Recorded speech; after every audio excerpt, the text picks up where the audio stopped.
Juan capítulo 9, como ven en pantalla. Vamos a ver de los versículos 13 al 41. Y sí, hay otras citas que nos van a estar apoyando para los que les gusta tomar nota. Voy a dejar esto allí un tiempo en pantalla para que puedan anotar o puedan tener esos puestos listos en sus Biblias. Pero vamos a estar en Juan capítulo 9, como les decía. Vamos a tocar un versículo clave de Juan 8 también. Vamos a ver Proverbios 3, Isaías 55, segunda de Timoteo 3, Mateo 5 y 7 y Hechos 4 y por último segunda de Corintios 4. Esas son las citas que vamos a tocar el día de hoy. Y bueno, ¿qué es lo que vemos? Porque ahí estamos hoy del versículo 13. Entonces, retomando un poco de lo que comenzaba el capítulo 9, y para los que tal vez estaban es un recorderis, para los que no, pues es parte del contexto que tenemos que trabajar el día de hoy, y es que Jesús ha sanado a un hombre. Es lo que pasa previo a las escrituras del día de hoy. Jesús ha sanado a un ciego de nacimiento, alguien que desde, podemos decir, el vientre de su madre venía con esta condición. Un hombre que no conocía la luz. Y quiero que tengamos en cuenta eso. No conocía la luz. Ni nada de lo que la luz nos revela. Y la luz revela mucho, ¿cierto que sí? Hay carros que hoy en día los pintan con unos colores policromáticos. ¿Qué significa esto? Que depende de la luz y el ángulo de la luz, el color del carro es distinto. ¿Han visto estos? Interesante, ¿no? Lo mismo pasa con las luces como las que estamos admirando nosotros aquí arriba en nuestro techo. Esta es una luz blanca y la luz blanca revela ciertas cosas. Pero si le cambiamos el color o la temperatura, como le dicen, y le ponemos un color más cálido, revela cosas distintas, muestra cosas distintas. Hay una luz muy particular que revela cosas que no vemos, sino solo con ese tipo de luz. ¿Quiénes han tenido la oportunidad de hospedarse en un hotel o en una posada o en una casa ajena que no sea la de ustedes? Casi todo el mundo, bueno, casi. Bien, ahí estaba viendo yo por ahí un documental no hace tiempo atrás donde llegan con una luz especial a uno de estos hoteles o posadas, apagan todas las luces y toman las sábanas, las cobijas y las llevan de la cabecera hacia los pies de la cabeza, de la cama, perdón, y de repente prenden la luz esta. Es una luz ultravioleta. Y cuando prenden la luz ultravioleta, el espanto. Porque lo que se ven en las sábanas, una cantidad de bacterias, una cantidad de organismos microbios, que nunca nos hubiéramos dado cuenta que existían, a menos de que esa luz estuviera brillando sobre ellos. Yo sé que algunos de ustedes después van a ir aquí al supermercado, ¿cómo se llama? Al Lenovo allí, a ver si encuentran una luz de esa para ver en sus casas qué es lo que hay allá, ¿no? No hagan ese ejercicio. Pero bueno, quién sabe, a lo mejor revela algo interesante. Pero bueno, el hecho es que la luz revela bastante, la luz revela cosas que no vemos sin ella. Y este hombre había nacido como ciego, nunca había tenido revelación de lo que la luz alumbra. Dejemos eso en remojo, allí atrás. ¿Por qué? Porque vamos a hacer una conexión de lo que se trata en realidad el pasaje el día de hoy con lo que ha pasado con este hombre Y vamos a ver una conexión hermosa que Él hace eventualmente en este texto. El texto del día de hoy se trata sobre la ceguera espiritual y la luz maravillosa que Jesucristo trae a nuestras vidas. Es una historia que revela ese contraste entre la incredulidad y la fe, la oscuridad y la luz, la lucha entre la ceguera espiritual y la reveladora luz de nuestro Señor Jesucristo, que quiere mostrarnos, quiere guiarnos, quiere iluminar en esas áreas oscuras de nuestra vida. Por eso el título de nuestra enseñanza el día de hoy se llama La ceguera espiritual y la reveladora luz de Cristo. Para los que están tomando notas allí. La ceguera espiritual y la reveladora luz de Cristo. Vamos entonces a comenzar nuestra lectura en el versículo 13. Y dice así. Juan 9:13. Llevaron ante los fariseos al que había sido ciego. Era sábado. Subrayen eso. Era sábado. Cuando Jesús hizo el barro y le abrió los ojos al ciego. Por eso los fariseos a su vez le preguntaron cómo había recibido la vista. Me untó barro en los ojos, me lavé y ahora veo, respondió. Algunos de los fariseos comentaban, ese hombre no viene de parte de Dios, porque no respeta el sábado. Otros objetaban, ¿cómo puede un pecador hacer semejantes señales? Y había desacuerdo entre ellos. Por eso interrogaron de nuevo al ciego. ¿Y qué opinas tú de él? Fue a ti quien te abrió los ojos. Yo digo que es profeta, contestó. Y tomamos una pausa allí. Les había dicho que subrayaran era sábado. Esto es un dato muy importante, porque nos va a ayudar a revelar, a esclarecer precisamente la condición de estos judíos o fariseos que vemos aquí, ¿no? Vamos a ver cuál era la motivación que ellos tenían para hacer este cuestionamiento al ciego y claro, también a Jesús, ¿no? ¿Será que tenían una motivación noble en abordar a este ciego? Ahora les hago, para responder esto, les hago a ustedes otra pregunta. Si ustedes ven que alguien es beneficiario de un milagro, ¿ustedes qué hacen? ¿En qué piensan? En Dios. ¿Qué más? En las causas, porque le dieron a esa persona en la fe. En la fe, en las causas. Bueno, estos hombres no tenían en mente nada de lo que ustedes mencionaron. Ellos tenían en mente, y la palabra a subrayar era sábado. ¿Por qué sábado? Porque en la ley de los judíos se decía que no se podía trabajar el sábado. Sí. Se decía que había que descansar en el sábado, que había que respetar ese descanso. Pero ellos le venían añadiendo formas y cosas de trabajo.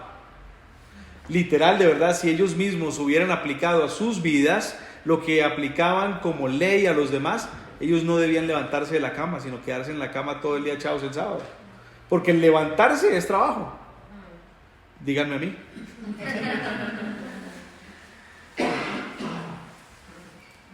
Ese hombre, dicen ellos en el versículo 15, no viene de parte de Dios porque no respeta el sábado.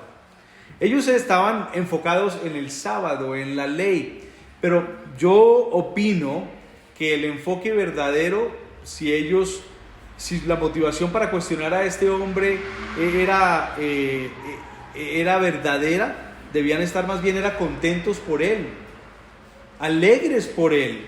Un hombre que nunca ha podido deleitarse de la maravilla de Dios en la naturaleza por medio de sus ojos, de repente tiene esa posibilidad. Hay algunos entre ustedes que tienen el don de creatividad y hacen cosas hermosas y lindas. Y yo puedo decir que son hermosas y lindas, ¿por qué? Porque yo las he visto y puedo deleitarme en esas cosas. Este hombre por primera vez, si alguien tiene esa oportunidad, yo celebraría eso. Hombre, ¿cómo fue eso? Cuéntanos, qué nota, qué chévere. Mira, figura que nosotros conocemos otros ciegos. A lo mejor también los podemos llevar a este hombre para que también les abra los ojos, la vista, y puedan deleitarse de la maravilla que Dios ha creado. Pero eso no fue el intercambio, ¿cierto? Pues tal vez habían dos grupos, unos que sí se alegraron, Vamos a ver. Pero estos en particular, que están cuestionando a este hombre, de ninguna manera, ¿cierto? Porque la condición de ellos era precisamente la condición que Jesús todo lo hace intencionalmente. Acuérdense de esto. Todo lo que Jesús hace, lo hace intencionalmente. Es decir, Jesús se encontró con este hombre intencionalmente. ¿Para qué? Para traer una lección a estos hombres que padecían de una condición peor que la de este hombre. Porque ellos también estaban ciegos, pero ciegos espiritualmente. Y es lo que vamos a ver. Y la primera lección para nosotros el día de hoy precisamente es esta. La ceguera espiritual puede ser inicialmente incomprensible. Si ellos están ciegos y no comprenden, pero no comprenden porque no quieren comprender. Vamos a ver esto lo desarrollamos ahorita más adelante. Sí, a menudo, así como los fariseos, nosotros no comprendemos cuál es el plan de Dios. Dios tenía un plan para este hombre y era revelarles a ellos algo. Y no lo captan, les pasa por arriba, no lo entienden. No entienden la obra de Dios, el plan de Dios en este momento. La ceguera espiritual nos impide ver su plan, sus propósitos. Pero así como este hombre ciego fue sanado y gradualmente él comprendió, vamos a ver esto en la siguiente parte de la escritura, que él va a comprender, también nosotros podemos aprender a confiar en Dios. Podemos aprender a confiar en Dios. O sea, podemos desarrollar ese músculo espiritual de la confianza en Dios. La fe es un don que nosotros aprendemos a abrazar cada vez más, en el medio del cual nosotros crecemos. Es un don, es un regalo de Dios, porque Él es el que permite que nosotros atravesemos por pruebas, tribulaciones y demás, que Él utiliza para fortalecer ese don de la fe cada vez más en nuestras vidas. Pero si nosotros somos ciegos espirituales, pasamos por una prueba y no la abrazamos y de repente continuamos con la misma medida de fe. Y después, años después en tu caminar con Cristo, y todavía luchando con esto.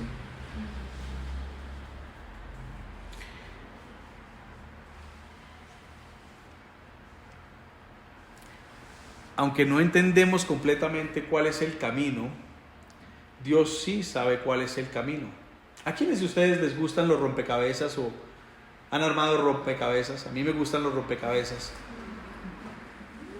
Pero hay rompecabezas de rompecabezas, ¿cierto? Hay unos que me sacan a mí, como eso, pues, la paciencia, ¿sí? ¿No? Requiere de mucha paciencia, que me frustran. Porque el autor de este rompecabezas decidió que iba a poner en una parte un tutti frutti de colores todos mezclados, o peor, una sección de un rompecabezas de 2000 piezas, de 500 piezas del mismo color.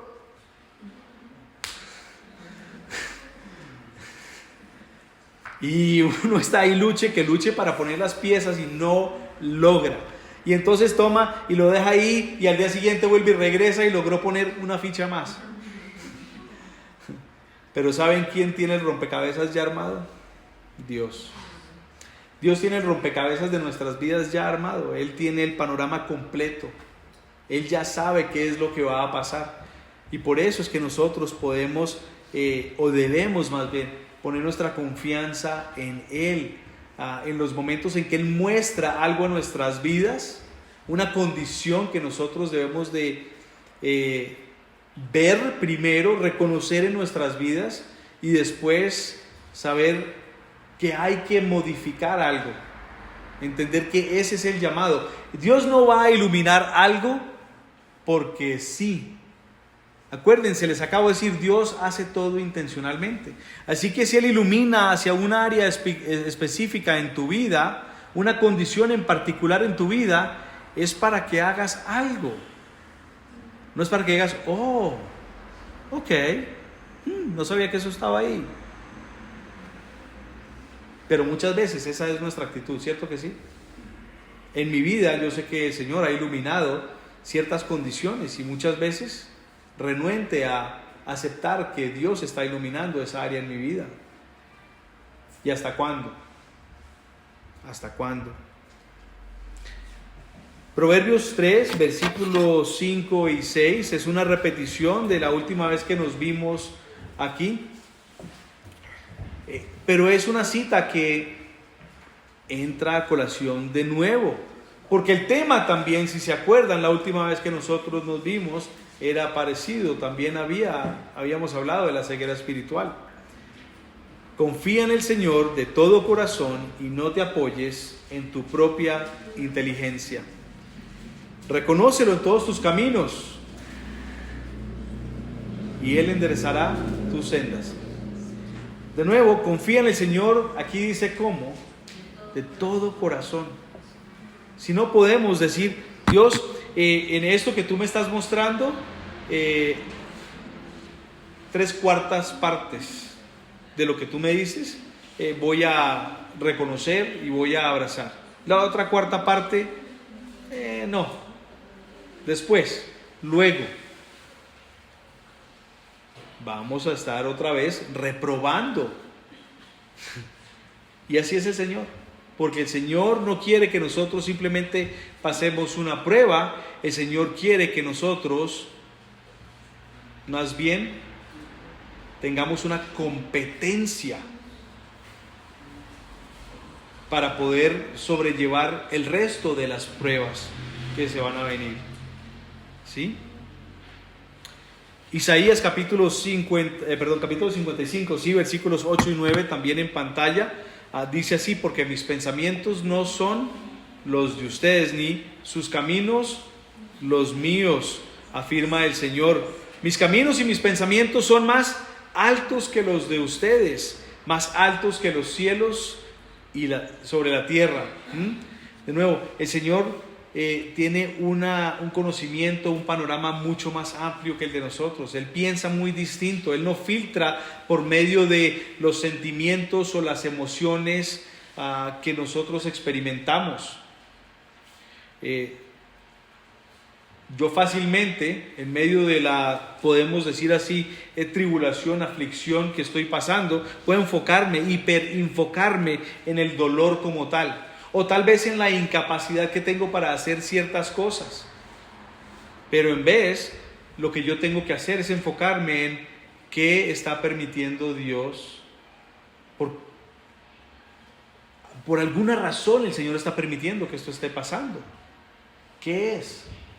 Y algunos que hemos partido ya vienen en estos espacios, o tal vez en devocional, hemos dicho esto, que en medio de las tribulaciones, nosotros en vez de preguntarle al Señor por qué, debemos de preguntarle para qué. ¿Cuál es la lección que yo tengo que aprender? ¿Cuál es la condición de mi corazón que tengo que modificar? ¿Cuál es la brecha en mi carácter que necesito enderezar, cerrar? ¿Qué es? Y esa es la pregunta que todos nosotros tenemos que hacernos, porque yo estoy seguro que aquí todos o estamos pasando por alguna prueba, alguna tribulación, alguna aflicción, o saliendito de aquí la vamos a pasar. Ténganlo por seguro. A mí me parece muy curioso que nosotros nacemos dependientes. Todos nosotros nacimos dependientes, ¿sí? De aquellos quienes nos recibieron, nos criaron, nos amamantaron, nos nutrieron, nos enseñaron. Nacimos dependientes y de repente, de un momento para otro, empezamos a crecer ¿en qué? En autosuficiencia. En autosuficiencia. Y el llamado es a confiar en Cristo, en despojarnos de la ceguera espiritual para enfocarnos en lo que Él tiene para nosotros, para ver claramente sus propósitos en nuestras vidas. Y lo que quiero que se lleven es lo siguiente, que confiar en Dios y en sus planes es desaprender la autosuficiencia. Confiar en Dios y en sus planes es desaprender la autosuficiencia. Ahora veamos cómo este hombre continúa dialogando con estos fariseos, con estos judíos, y cómo él va creciendo también, como les decía, en la revelación de Cristo. Versículo 18 dice así, dice: pero los judíos no creían que el hombre hubiera sido ciego. Qué loco, ¿ah? Y ahora viera. Entonces llamaron a sus padres y les preguntaron: ¿este es su hijo, el que dicen ustedes que nació ciego?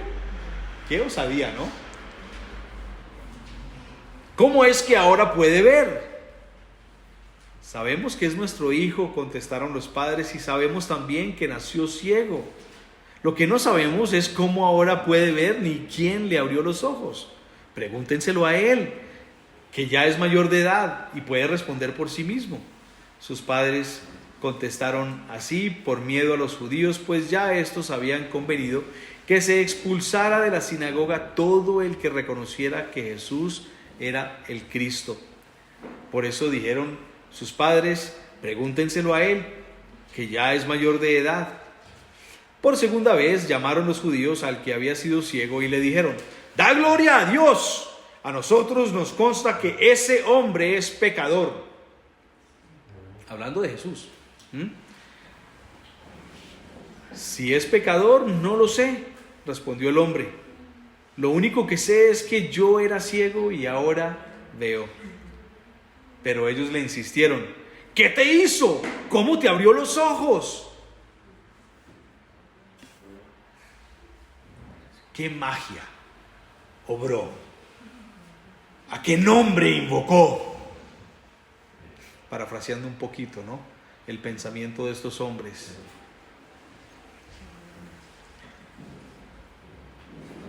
Él respondió: ya les dije y no me hicieron caso. ¿Por qué quieren oírlo de nuevo? ¿Es que también ustedes quieren hacerse sus discípulos? ¡Wow! La cachetada. Entonces lo insultaron y le dijeron: discípulo de ese lo serás tú. Nosotros somos discípulos de Moisés, es decir, de la ley, ¿no? Y sabemos que a Moisés le habló Dios, pero de este no sabemos ni de dónde salió. Allí está lo sorprendente, respondió el hombre, que ustedes no sepan de dónde salió y que a mí me haya abierto los ojos. Recordemos que no solo estamos hablando de los ojos físicos, familia, estamos hablando también de los ojos espirituales. Sabemos que Dios no escucha a los pecadores, pero sí a los piadosos y a quienes hacen su voluntad. Jamás se ha sabido que alguien le haya abierto los ojos a uno que nació ciego. Si este hombre no viniera de parte de Dios, no podría hacer nada.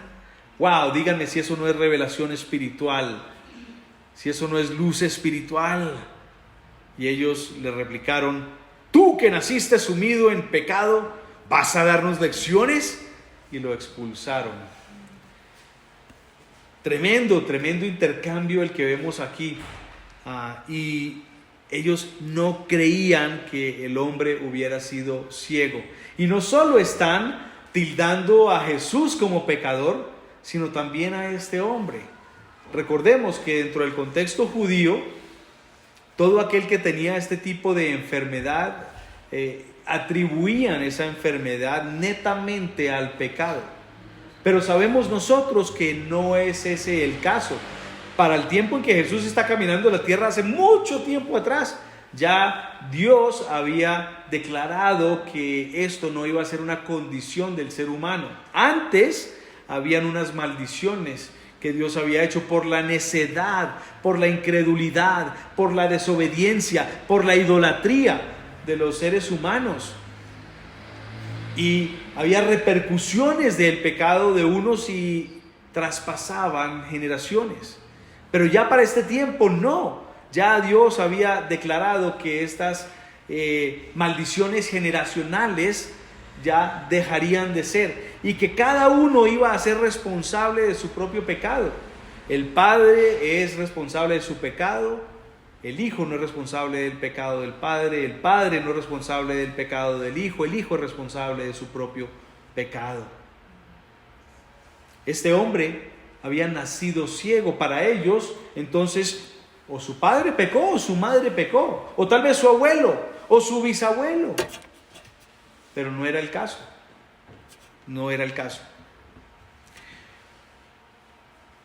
Y aquí vemos entonces otra enseñanza, y es que la oposición a la verdad puede ser feroz. El hombre está, a él se le está revelando una verdad y él mismo está compartiendo esta verdad, y ellos se vienen encima de él. De una manera, y puse la palabra intencionalmente allí, feroz. No una manera fuerte, porque fuerte no es suficiente. ¿Qué pensamos nosotros cuando utilizamos la palabra feroz? Algo terrible, algo malo, algo ya. Ok, algo malo, algo temible. Feroz. Un animal salvaje, ¿cierto? Bienamente, el lobo feroz, el león feroz, ¿sí? Precisamente porque es algo que no tiene barreras, límites, que te continúa hasta matar a su presa, o perder la vida él mismo, o ella misma, porque en algunos de los del reino animal es la hembra la que caza, ¿no? Qué hermosura eso también, ¿no? Entonces, puede ser feroz el ataque que venga en contra de nosotros. Al igual que los fariseos, algunas personas se van a oponer a nosotros en medio de nuestra fe y de ese crecimiento de nuestra fe, como lo hicieron aquí con este hombre. Pero este hombre ciego, ¿qué hizo? Se mantuvo firme. Y nosotros también debemos de mantenernos firmes en Cristo. De nuevo, tenemos que recordar que Cristo es para con nosotros, que su amor es inmenso y no nos va a abandonar en medio de la tribulación. Es más, compartía yo el otro día en el último salmo, y también resaltado en el Salmo 46, versículo 1, es una de las cosas que el Señor me viene hablando a mí en particular, y compartíamos ayer también de regreso de Paipa a la casa, que el Señor está, hablando, cuál es el tema el cual el Señor está hablando en nuestras vidas. Y en el caso mío es eso precisamente, en medio de la tribulación, en medio de la aflicción, en medio del dolor, en medio de la oposición, en medio de la tempestad, en medio de la prueba, que mi actitud sea la de vida. Es lo que el Señor me está hablando.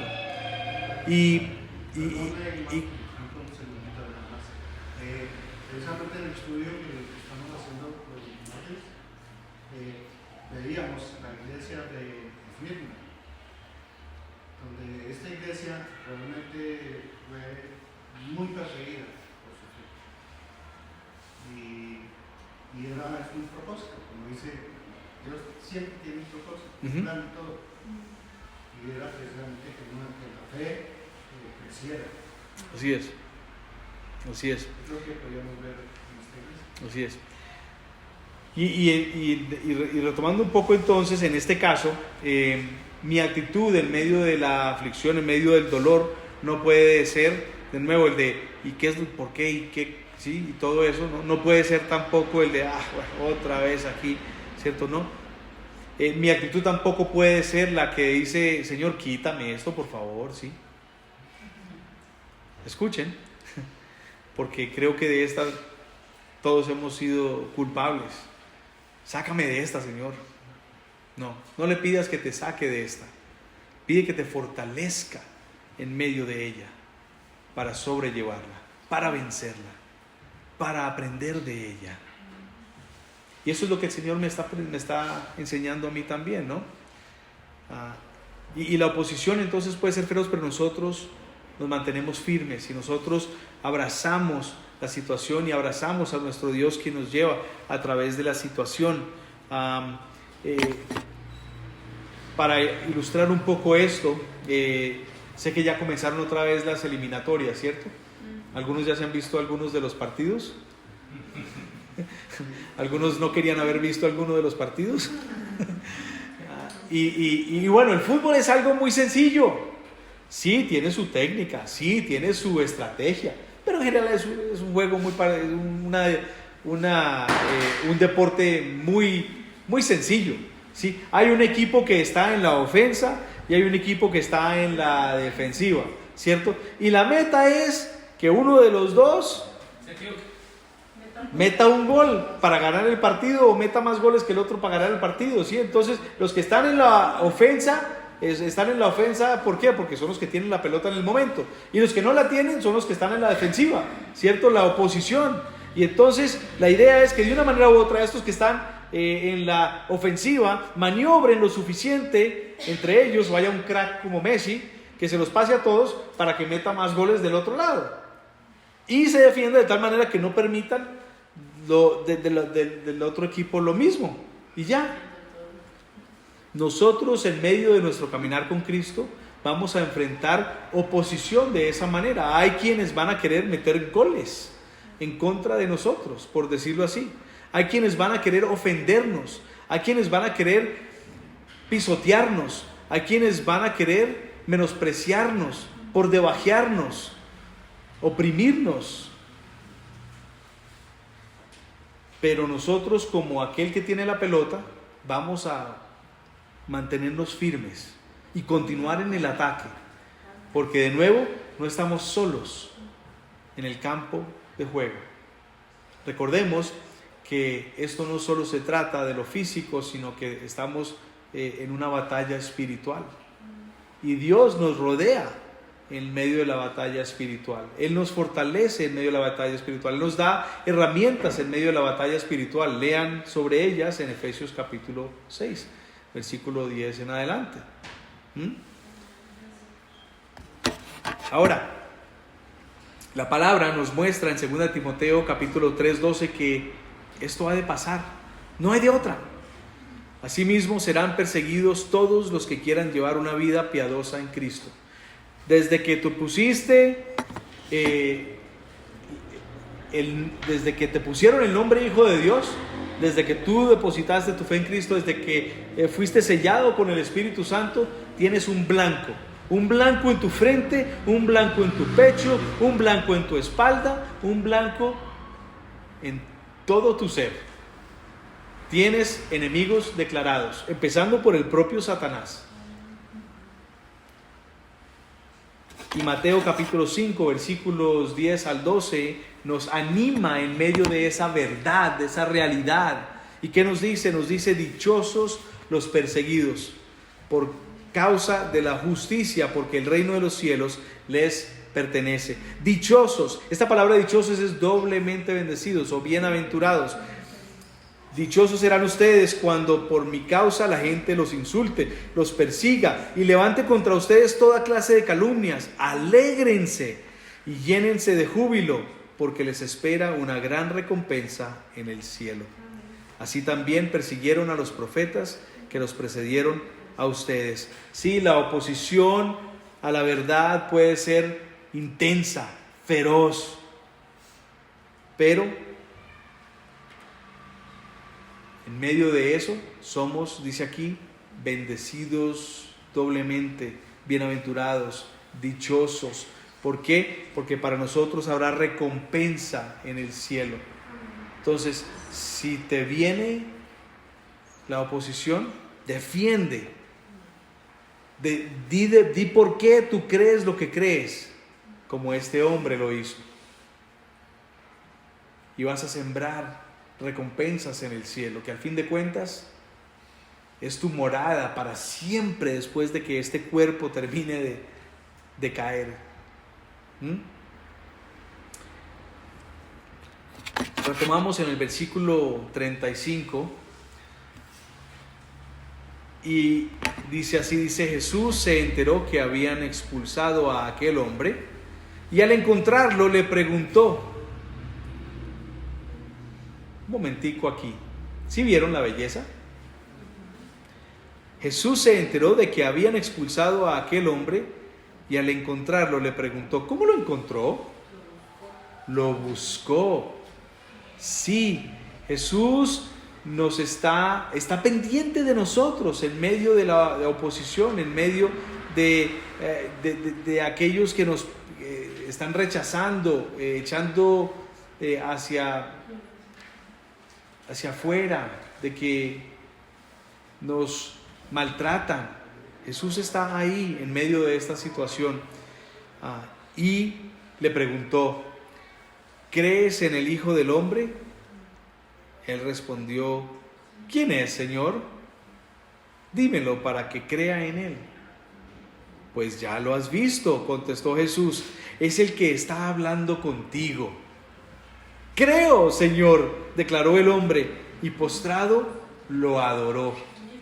¡Wow! ¡Wow!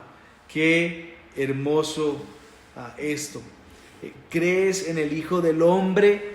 Le pregunta a Jesús. Ahora esta referencia al Hijo del Hombre es la referencia al Mesías. Es otra forma de decir el Mesías, ¿sí? El prometido, el Salvador prometido. ¿Ya? Y él dice: sí, yo sé que hay que haber un Mesías. ¿Me lo muestras? ¿Me hablas de él para yo creer en él? Y Jesús solo le dice: ya lo has visto y es quien está hablando contigo. Claro, todo tiene sentido. Entonces tiene una revelación. No solo este hombre les dice a los anteriores: este hombre tiene que venir de Dios, ¿sí? Pero muchos hombres vienen de Dios. Los profetas vienen de Dios y han habido muchos a lo largo de la historia del pueblo de Israel, ¿cierto? Los patriarcas de Israel vinieron de parte de Dios. Abraham, Isaac, Jacob, ¿sí? Los jueces, algunos jueces también, ¿cierto? Puestos allí por Dios. Muchos otros hombres no profetas, pero tal vez sacerdotes y sabios también. Pero este no era uno como esos. Y el hombre reconoce eso, que no era, como él antes había dicho, un profeta. Era más que un profeta, era el profeta. Jesús, el Hijo de Dios. Y aquí lo que quiero resaltar es que la fe involucra un acto de voluntad que se basa en información que ha recibido alguien. Este hombre ha recibido información y entonces hace algo con esta información. ¿Sí? Este hombre de sí mismo dice: sí, así es, así es. ¿Y qué es lo que nos enseña? Porque fue lo que este hombre vio y aprendió y por ende recibió, ¿sí? Y es, primero, recordemos que recobra su vista física, pero entonces él de repente tiene también vista espiritual. El tener vista espiritual reconoce la luz, el reconocer la luz que es Cristo recibe la salvación. Solo si tú recibes la luz de Cristo como quien Él es, puedes entonces por fe recibir la salvación. Pero no es complicado. ¿Fue complicado para este hombre? No. En realidad, el ejercicio que estamos haciendo aquí es como el ejercicio que Jesús hizo con este hombre. Lo único que hace falta es el ciego que recobre la vista. Pero el precepto es el mismo. Aquí tal vez sabemos algunos, o hay algunos más bien, ciegos espirituales que no han encontrado la luz, que no han encontrado la salvación. Tal vez hoy es el día en el que el Señor está tocando tu puerta. Tal vez hoy es el día de salvación para ti. Y todo lo que tienes que hacer es decir, oye, sí, de verdad, esto es maravilloso. Jesús ilumina mi vida para yo ver.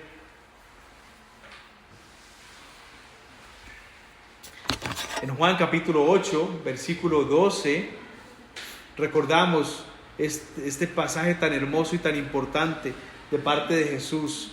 Hablaba Jesús allí diciendo, una vez más Jesús se dirigió a la gente y dijo que, dice, yo soy la luz del mundo. El que me sigue no andará en la oscuridad, sino que tendrá la luz de vida. Y recordamos que hablábamos en ese entonces de la oscuridad. La oscuridad es la tiniebla.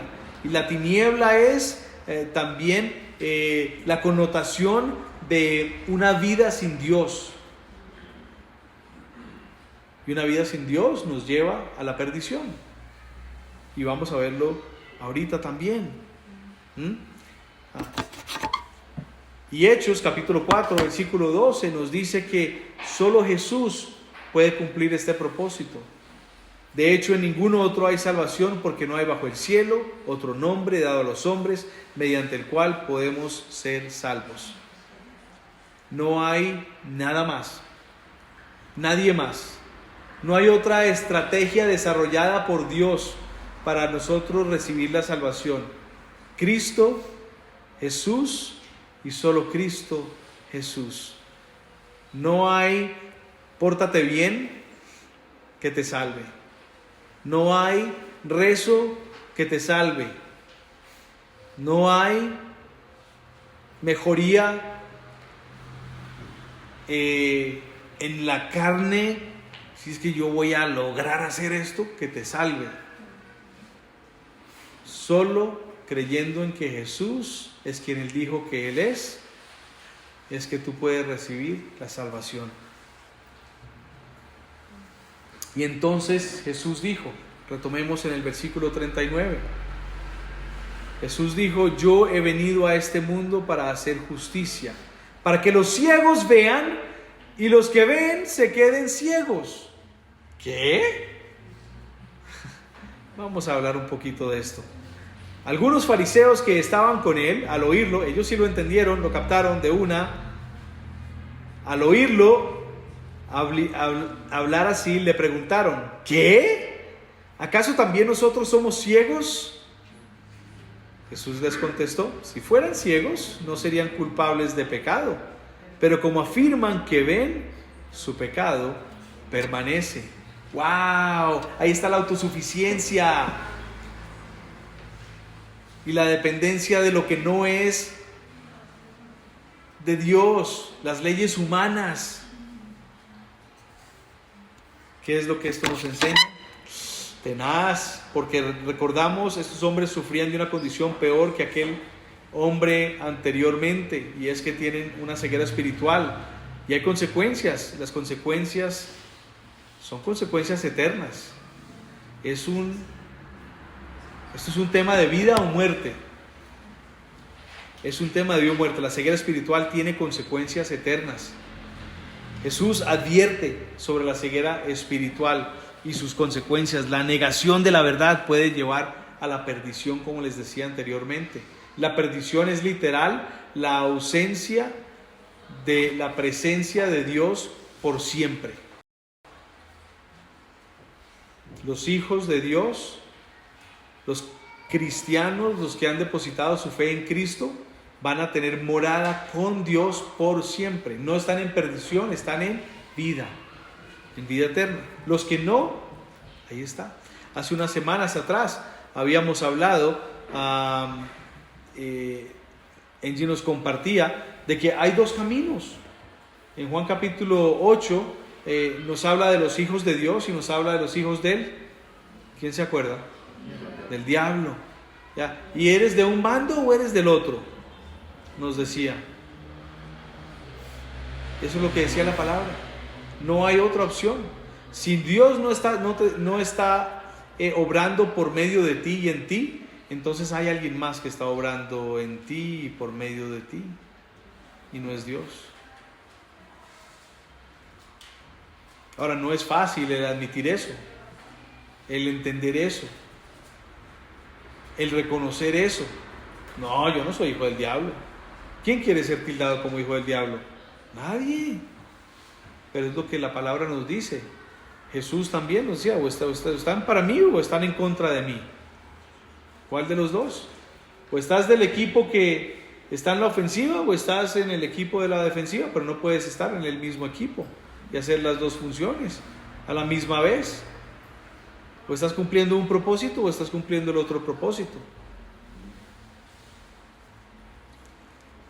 Entonces, debemos tomar en serio la búsqueda de la luz espiritual, porque esto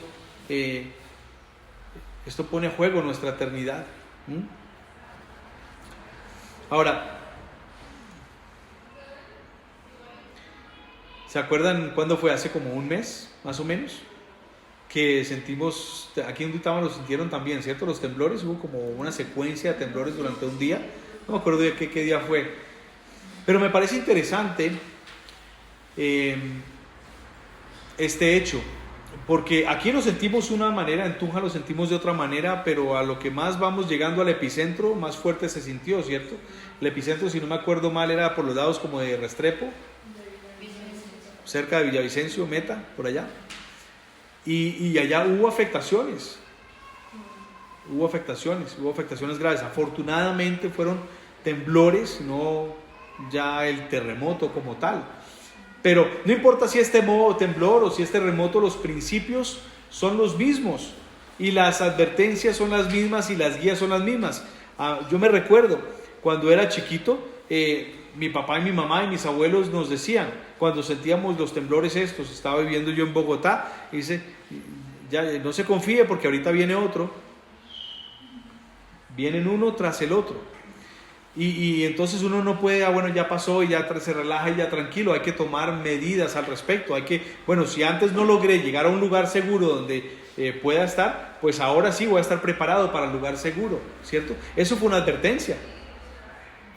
Bueno, de nuevo también nosotros como ciudadanos en este país no podemos ignorar las advertencias en este caso, porque tendrían unas repercusiones, posiblemente un gran peligro para nosotros.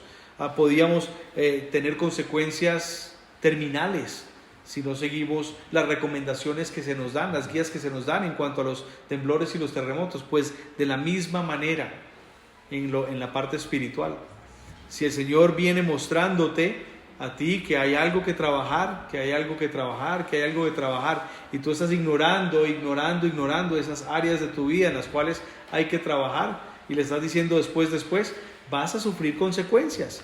Entre más pronto tú abraces esa necesidad que Dios está iluminando a tu vida para renovar, para restaurar, para moldear, para cambiar, pues menos consecuencias vas a sufrir.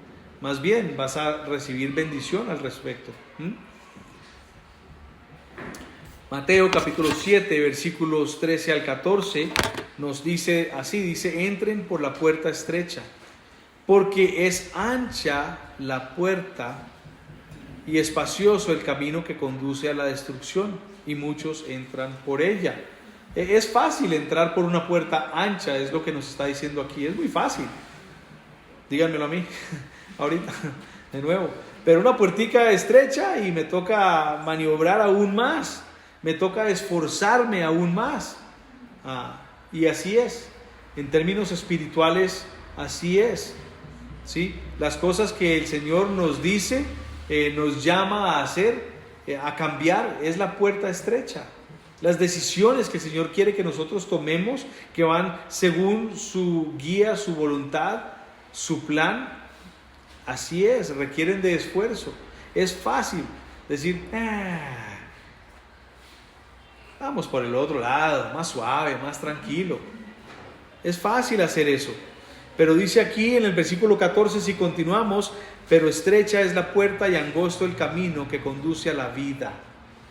Ese que requiere esfuerzo es el que conduce a la vida. El que no requiere esfuerzo, y son pocos los que la encuentran, más bien terminan, como dice aquí, en destrucción. Pero de nuevo, se trata de ver las cosas que te pasan con ojos espirituales. De eso se trata. Todo lo que te está pasando a ti, todo lo que estás atravesando tiene una connotación espiritual. Hay que verlo con ojos espirituales. Porque Dios está obrando por medio de toda situación. Cada interacción que tú estás teniendo con un compañero de trabajo, cada interacción que tú estás teniendo con un compañero de estudio, cada interacción que tú estás teniendo con tu familia, cada interacción que tú estás teniendo con el mundo alrededor de ti, el Señor la está utilizando para comunicarte algo. ¿Qué te está comunicando? ¿Y qué tan renuentes somos entonces a recibir bien ese llamado del Señor? Se trata de ver las cosas con ojos espirituales y no con nuestro entendimiento. Segunda de Corintios capítulo 4, versículos 3 al 4, nos dice: si la buena noticia que predicamos está escondida detrás de un velo, solo está oculta de la gente que se pierde. Satanás, quien es el Dios de este mundo, ha cegado la mente de los que no creen. Son incapaces de ver la gloriosa luz de la buena noticia. No entienden este mensaje acerca de la gloria de Cristo, quien es la imagen exacta de Dios, leyendo de la Nueva Traducción Viviente. Satanás, dice aquí, ha cegado la mente de los que no creen. Satanás está en contra de nosotros. Es el enemigo principal de nuestra alma.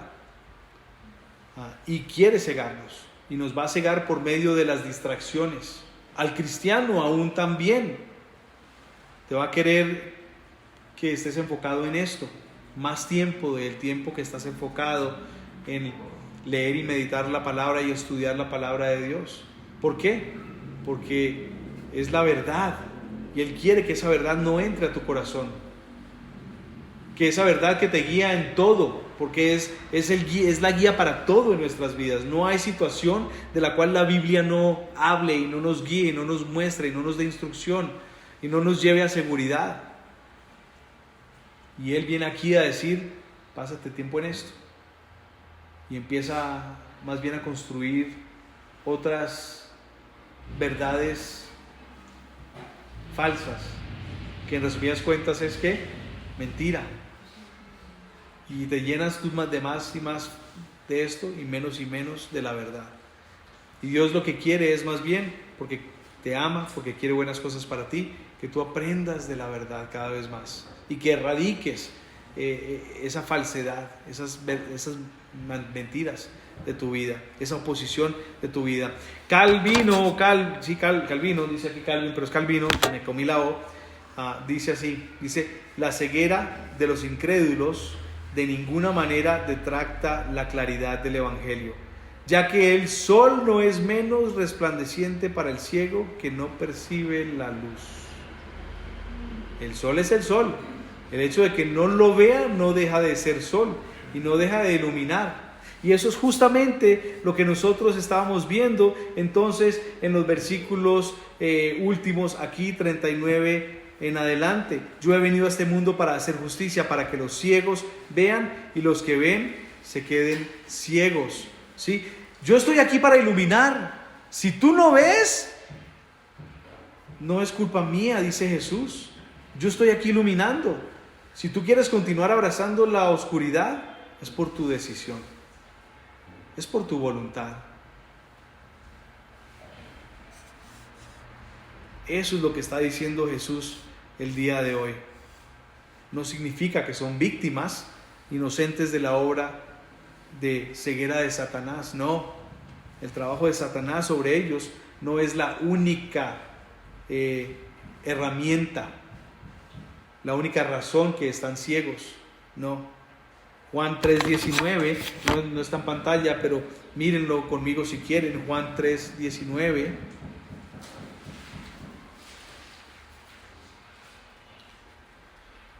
Esta es Juan 3:19. ¿Listos?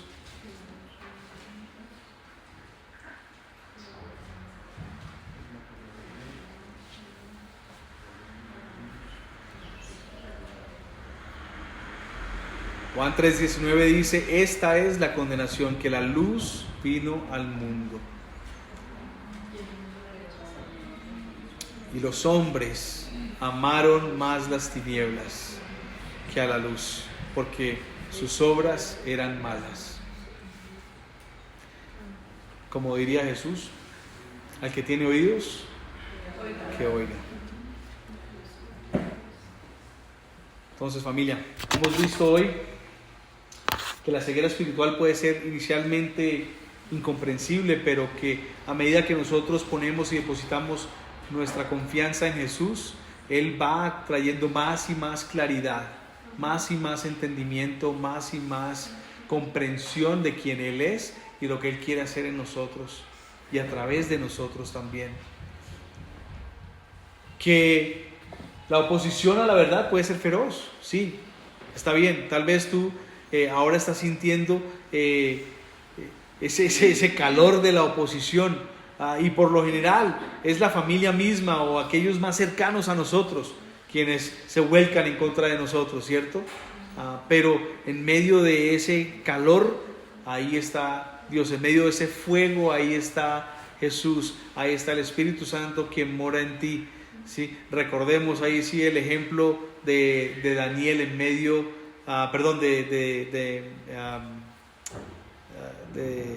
de sus tres amigos, Sadraca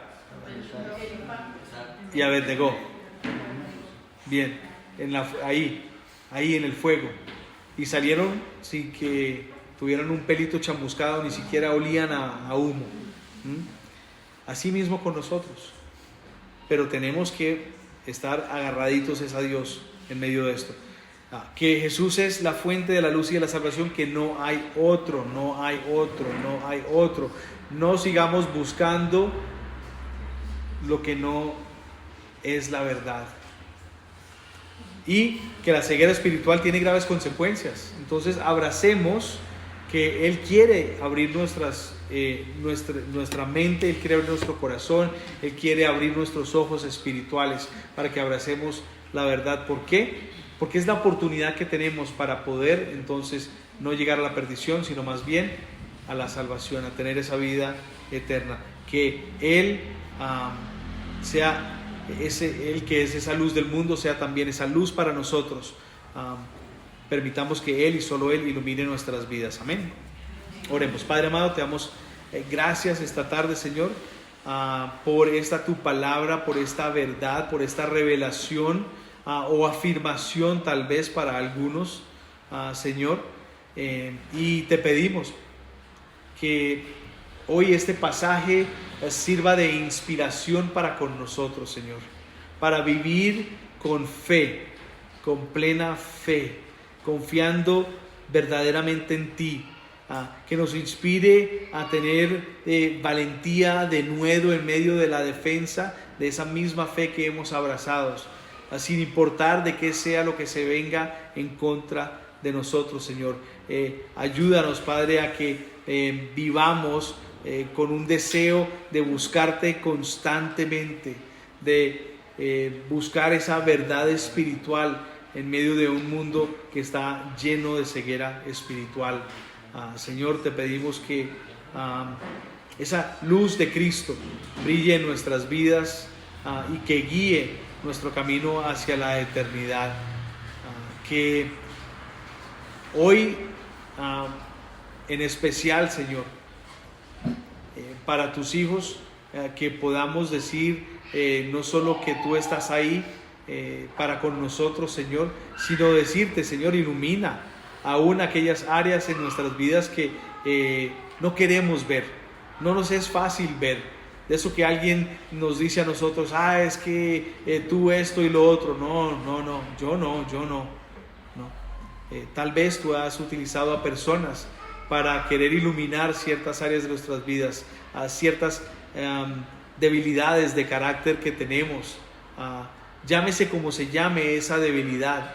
Tal vez es el orgullo, tal vez es la vanidad, tal vez es algún vicio, tal vez es, no sé, la ira, la pereza, como sea que se vea a esa debilidad de carácter, y te digamos a ti, muéstranos, Jesús, aquellas áreas oscuras, revélalas y ayúdanos a sobrellevar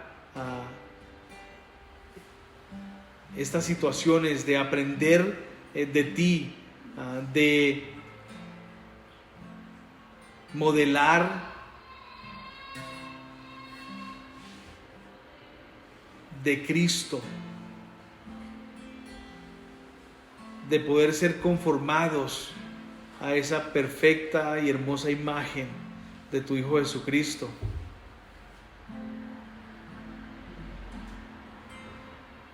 Ayúdanos a despojarnos de esta naturaleza pecaminosa, a liberarnos cada día más,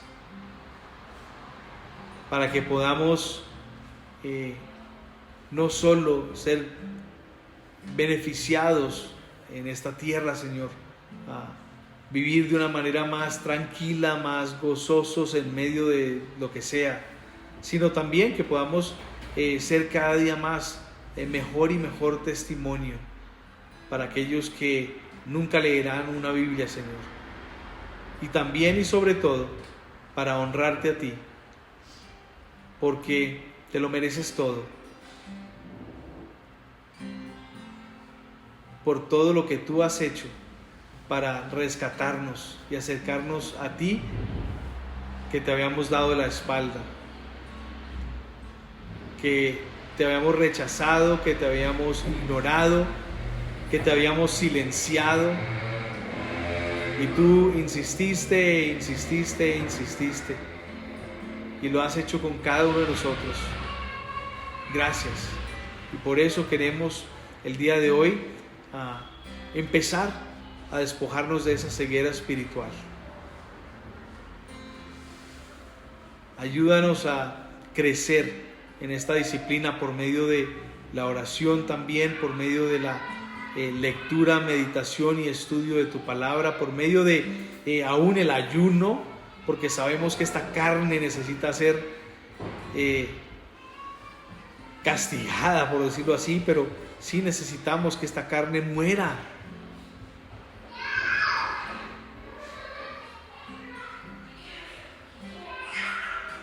Y gracias te damos por todo lo que has hecho hasta el día de hoy, Señor, porque no es poco, de ninguna manera. Gracias por los grandes logros y de las fosas en que nos has sacado a cada uno de nosotros. Sé que se ve distinto en cada una de nuestras vidas, pero sé que lo pudiéramos tildar todos igualito. Gracias te damos. Y oramos todo esto en el santo y poderoso nombre de tu Hijo Jesús. Amén.